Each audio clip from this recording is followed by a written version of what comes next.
Nebraska egg producers express concerns about the president's plan to potentially import beef from Argentina. I'm Steve White on the Rural Radio Network, catching up with Mark McHargue, president of Nebraska Farm Bureau, who says he's been working the phone, including some pretty high-level talks. Mark, for the president to make some comments about beef, and we're going to potentially bring in some beef from Argentina. I'm guessing that's probably not the message you were hoping for there.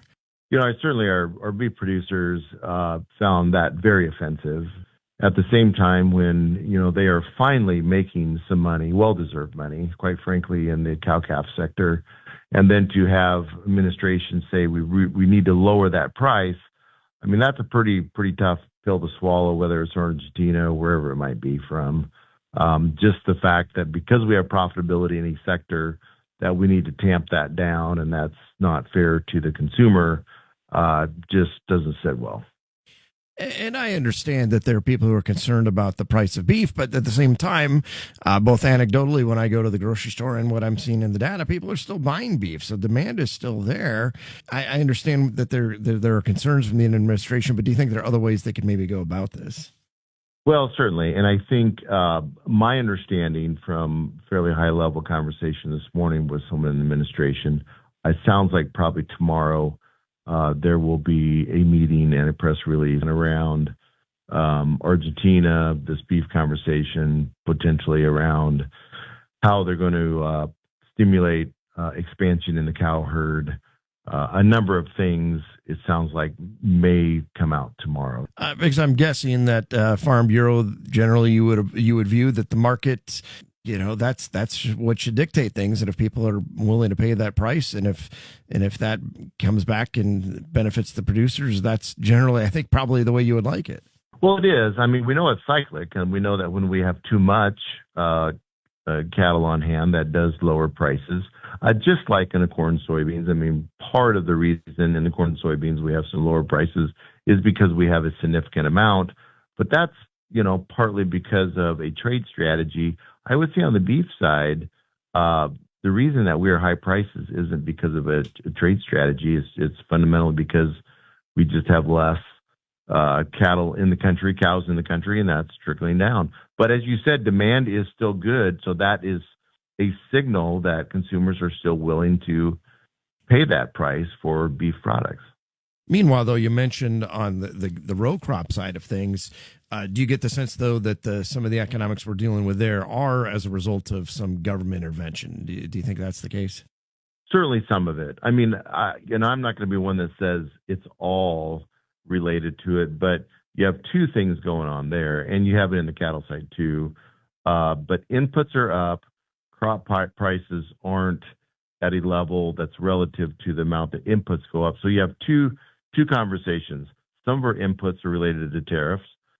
Some of our crop price is related to tariffs. You put those two together, they're working in opposite directions, which, really lowers our break even. Inputs are high for cattle too, though. You try to buy a baler, you try to buy some of that type of equipment, it's really expensive. So just because they're receiving additional money for their calves right now, it doesn't mean it's all gravy. With all of this in mind, if we were to see some action from Congress, along with an aid package, but you would still, I'm sure, love to see something like the E15. My recommendation to one of the top administration officials I talked to this morning, I told this person that you really, really need to get the president himself, talk about the need to get E15 year-round done. And our Secretary of Ag has been very good about talking about it, but we actually need that message to come from the president.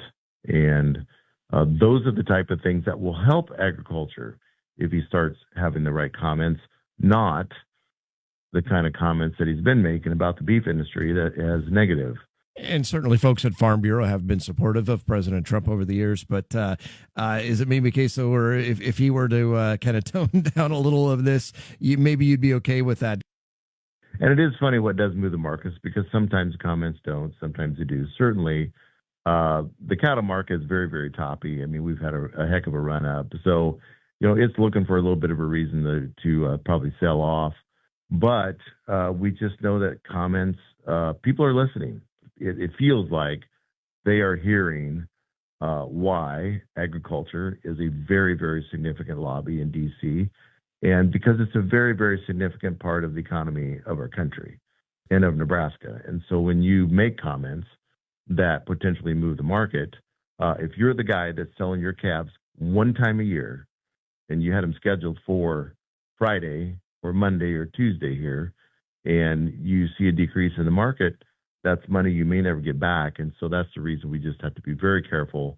And that's the reason folks like Farm Bureau have been on the phone all day yesterday, talking to all of our representatives, talking to the administration, talking to the officials to make sure that this kind of stuff doesn't happen. That's Mark McHargue, president of the Nebraska Farm Bureau, joining us on the Rural Radio Network.